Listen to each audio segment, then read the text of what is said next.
Jesus wept 딱 두 단어로 끝납니다. 눈물을 훔친다 그런 뜻이죠. 마리아와 마르다 그리고 나사로 세 남매가 살고 있는 그 집에 예수님이 방문합니다. 나사로가 병들었다는 말을 듣고 예수님이 이틀 동안 예루살렘에서 더 유하시다가 좀 타이밍을 못 맞춰서 나사로 집에 가요. 그 21절 말씀에 나오는 거는 뭐냐 하면 시간과 공간적 의미를 가지고 예수님 앞에 이야기합니다. 마르다가 뭐라고 합니까? 예수님이 여기 계셨으면 내 오라비가 죽지 아니하였겠나이다. 공간적으로 이야기를 하는 거예요.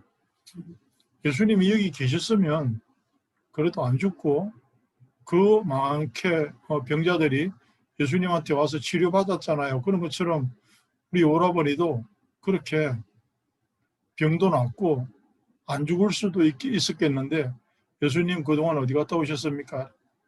그 말을 하는 겁니다. 그러면서 또 더 중요한 말을 합니다. 신앙 고백을. 그러나 이제라도 주께서 하나님 앞에 뭘 구하면 하나님이 들어주실 줄을 믿습니다.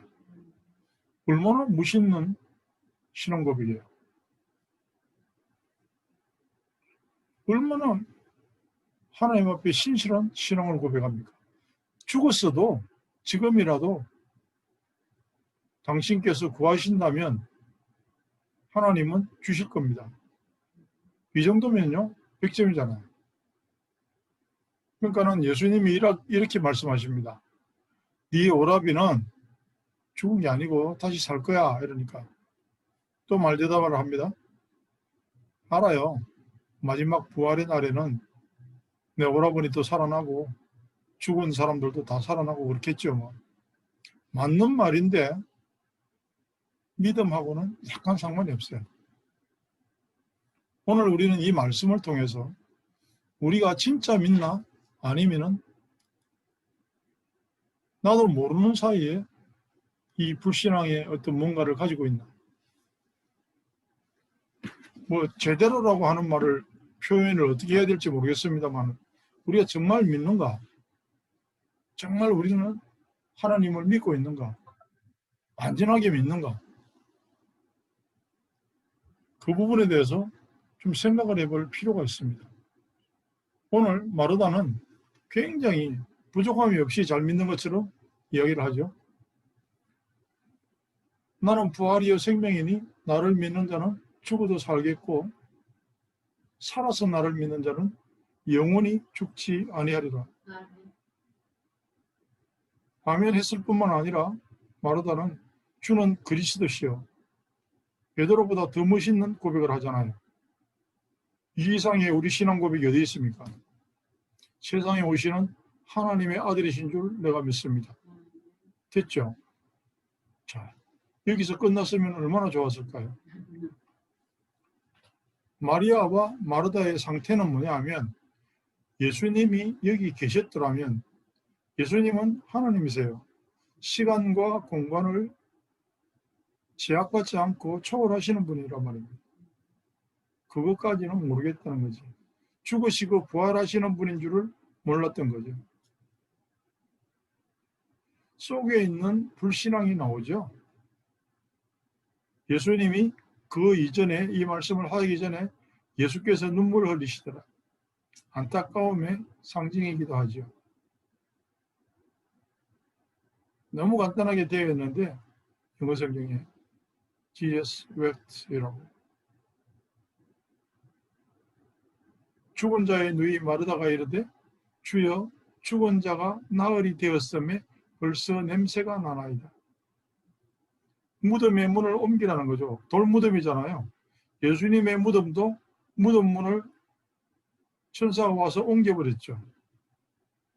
어느 영화를 보면 그 무덤 문에 밧줄로 꽁꽁 동영을 매놨는데 그 밧줄을 풀거나 자른 것이 아니라 터져버렸어요. 지진이 일어나서 이런 표현이 있어요. 그런데 오늘 나사로의 무덤 문은 돌을 굴려서 막아놓은 것인데 예수님이 자 그럼 내가 네 오라비를 좀 봐야 되겠다. 무덤 문을 옮겨라. 무덤 문을 옮겨라 그럴 때 드디어 저 깊숙한 곳에 꽁꽁 숨겨놓았던 어쩌면 자기 자신도 잘 몰랐던 신앙의 미천이 드러납니다. 들키는 거죠. 냄새납니다. 지금 뭐 냄새 맡아봤나? 근처에도 안 가봤을 텐데요. 죽은 지 나흘 되었습니다. 죽은 지 만 72시간 지나면은 의사도 사망 진단서 떼준다고요. 못 살아난다는 거예요. 살아날 확률이 없다는 거죠. 그 마르다는 뭐라 그래요? 냄새납니다. 창조의 능력은 믿지 않는다는 겁니다. 우리가 잘 믿고 신앙생활을 하는 것 같은데 결정적인 순간에 누가 와서 내 마음에 안 드는 소리를 한단 말이에요. 지난주 말씀 메시지처럼 사르밧 과부처럼 이제 요거 먹고 죽으려고 그러는데 엉뚱한 사람 와가지고 자기를 위해서 빵을 만들으라고. 그러면은 싫어요. 그건 못하겠어요. 그런 부분이 있단 말이에요. 아니 나 먹고 살기도 힘든데 무슨 그럴 여유가 어디 있습니까? 나 돈 없어요. 그러면 나오거든요. 사람들이. 속에 있는 불신앙이 오늘 터져 나옵니다. 우리가 못하는 게 뭐냐 하면 마지막에 우리를 가로막고 있는 불신앙의 요소, 그게 무덤의 문이에요. 무덤의 문을 옮겨라. 그건 안 되죠. 죽은 지 나흘이나 지났는데 지금 무덤 문을 옮겨서 어떻게 하려고 그럽니까? 그렇게는 못하겠습니다. 반항하는 거 있어요. 마지막에 반항하는 게 있다니까. 그건 양보 안 해. 그건 안 되지. 예수님이 부활하시고 그 무덤의 문이 열려 있었잖아요. 우리가 믿음이 있는 듯하고 예수가 그리스도하고 고백도 하고 전도도 해요. 나름대로는. 그래서 내 안에 있는 무덤 문, 나의 신앙, 정말 부활의 능력을 체험할 수 있는 멋진 믿음, 그 무덤의 문을 못 치우는 거죠. 이거는 안 돼요. 그래. 우리 집안 문제는요, 그 믿음하고는 상관없는 겁니다. 왜냐하면 시간과 공간을 오해하기 때문에 그렇습니다. 문제를 만나면 우리는 그 문제가 해결되면 응답이라고 생각하잖아요. 예수님 말씀은 그 말이 아니고 그 문제를 통해서 네가 더욱 성장할 수 있다면 그것이 응답이다 이러니까 에이 그건 아니죠. 그 말은 이 문제는 아닙니다. 많은 주의 종들도 정말 심각한 문제를 만나면 그 문제를 통해서 은혜를 받는 사람이 있습니다. 가정에 심각한 문제가 있고 심지어는 하나밖에 없는 아들이 중증 장애를 가지고 있고 그럴 경우에 그걸 통해서 오히려 전도의 문을 열어가는 주의 종이 있는가 하면 포기합니다. 이건 안 되는 거야. 예수님이 오셔도 이거는 못할 거야. 오늘 그 믿음에 대한 점검을 하라는 말씀이에요. 이 말씀은. 무덤의 문을 옮겨라. 예수님이 힘이 없어서 옮기라 그럽니다. 그리고 나사로를 부릅니다. 나사로야 나오너라. 나사로가 나올 때 얼굴을 동여맨 그 이스라엘 스타일의 그 염을 해놓은 거죠. 꽁꽁 싸맨 채로 나왔어요. 그러니까 풀어놓아 다니게 하라. 풀어놓아 다니게 하라. 예수님이 좀 풀어주면 안 되나요?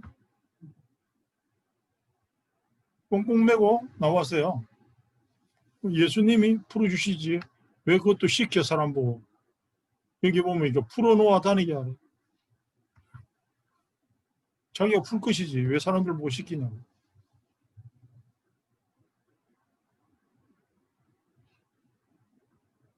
우리의 신앙을, 최소한의 믿음을 점검하자는 겁니다.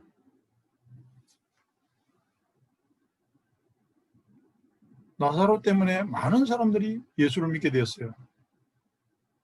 안전뱅이는 일어나서 증거가 했지만 나사로는 앉아 있어도 증인이에요. 죽은 거 다 아니까. 온 동네 소문 다 났으니까. 그런데요, 여기에서 그러면 사람들이 다 믿었냐? 그렇지 않습니다. 나사로 때문에 많은 사람들이 예수를 믿으니까 야, 큰일 났다. 이제. 서기관들과 바리새인들이 우리 인기가 다 떨어졌다. 그때부터 이제 예수를 죽였다. 우리가 좋은 일이 많이 생기면 전도가 될 것 같습니까? 갑자기 하루아침에 내가 막 부자가 되면 사람들이 그걸 보고 예수 믿을까요? 내가 죽다가 살아나면 그것 때문에 전도가 될 것 같습니까? 그렇지는 않아요. 무덤의 문을 옮길 때 많은 사람이 믿은 사람도 있지만 그렇지 않아요. 죽이려고 작심한 사람도 있었어요. 예수님을 금식이 끝난 다음에 마귀가 성전 꼭대기로 데리고 가서 뛰어내리라. 성경에도 나오거든요. 천사가 네 발을 받쳐줄 것이다. 그때 성전 꼭대기에서 빡 번지점프 하듯이 뛰어내리고 천사들이 와서 탁 그 발을 받쳐주었으면 그 당시에 예루살렘에 있는 사람들은 전부 다 예수 믿었을 겁니다. 그런데요, 그래가지고는 세계복음화가 안 돼요. 그래가지고는 예수가 그리스도라는 사실이 절대로 알려질 수가 없어요. 예수님은 십자가에서 죽으셔야 돼요. 그래야 부활을 하죠. 그리고 승천하시고 다시 오셔야만 세계복음화가 이루어지기 때문에 예수님은 죽음을 선택한 겁니다. 우리가 마지막에 치워야 될 무덤의 문은 무엇인가? 여기에서 뭘 바라봐야 됩니까? 우리 문제가 해결된다 안 된다 그걸 바라보는 게 아니라 내가 무엇을 해야 할 것인가 생각하기 이전에 이 문제는 창세기 3장 문제구나. 하나님을 떠나면서부터 생긴 문제이구나. 이것은 하나님을 만나라고 하는 사인이구나.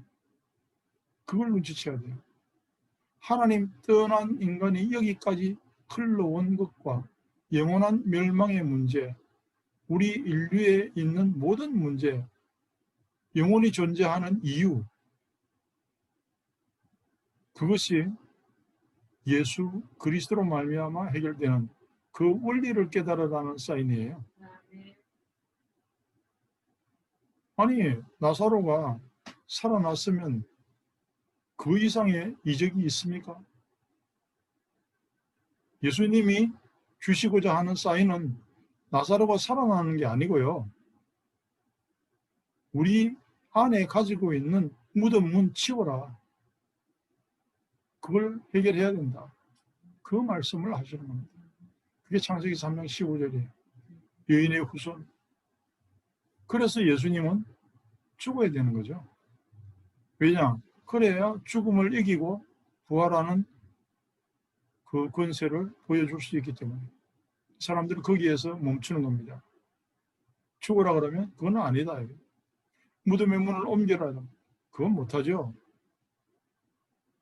우리가 예수를 영접하고 신앙생활을 제대로 하는 사람이라면 문제가 닥쳤을 때 그리고 내 앞에 선택의 여지가 있을 때 무덤 문을 이거는 절대 치우면 안 되는 걸로 인식되어 있어요. 이거는 아무도 해결할 수 없고 하나님도 이 문제는 해결 못한다고. 심지어는 뭐 거창하게 이건 십자가라고. 십자가는요 예수님이 지심으로 끝났습니다. 하나님이 문제를 주실 때에는 무덤의 문을 치워라. 정말 그리스도를 바라보아라. 그런 뜻이죠.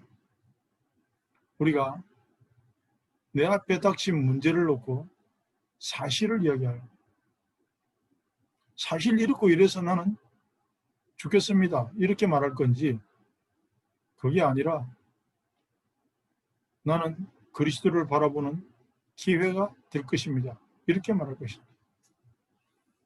죽은 지 나흘입니다. 냄새도 납니다. 이렇게 말할 건지 그때에 말대꾸만 안 하고 가만히만 있어도 속으로만 아멘해도 100점이에요. 이미 신앙 고백은 다 했잖아요. 우리가 예수 그리스도 알잖아요.